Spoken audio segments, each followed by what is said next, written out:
convinced Sandy's neurosurgeon to squeeze me into his schedule so that I can ask him about her tumors. But in the meantime, I found a linguist in Philadelphia, Paul DeLacy, who studies glossolalia, a term academics use for speaking in tongues. Well, do you have any examples that we can listen to? Absolutely. Maybe? So here we have a 15-second example of glossolalia.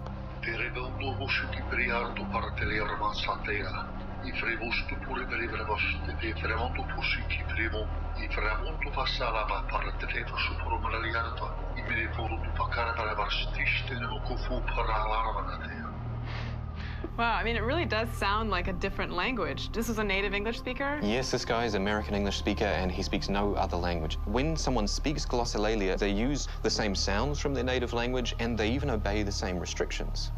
So if you speak English, for example, you never make a word that begins with dl. Paul told me that all of the sounds that people make when they're speaking in tongues seem to come from their native language. So this finding makes me question the idea that some other force is speaking through the person. I mean, how would you go about deciding how close this is to a language? Here's an example right here. This is a transcription of the audio we just heard. What we've done is we've looked for repeating sequences. We've tried to find sound sequences that show up again and again. And so far, we've been unsuccessful.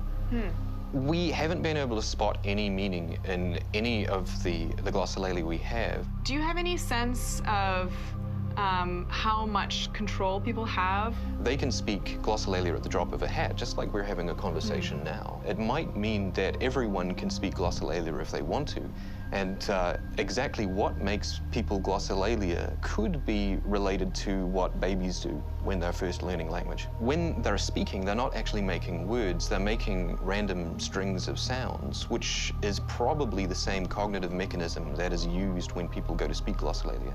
Very early on, we learn that it's socially unacceptable to babble, and we actually learn to stop doing that. Anyone can end up doing glossolalia or speaking in tongues. We all have the innate capacity within us, but the fact that it feels awkward and strange to do it keeps us from engaging in that behavior.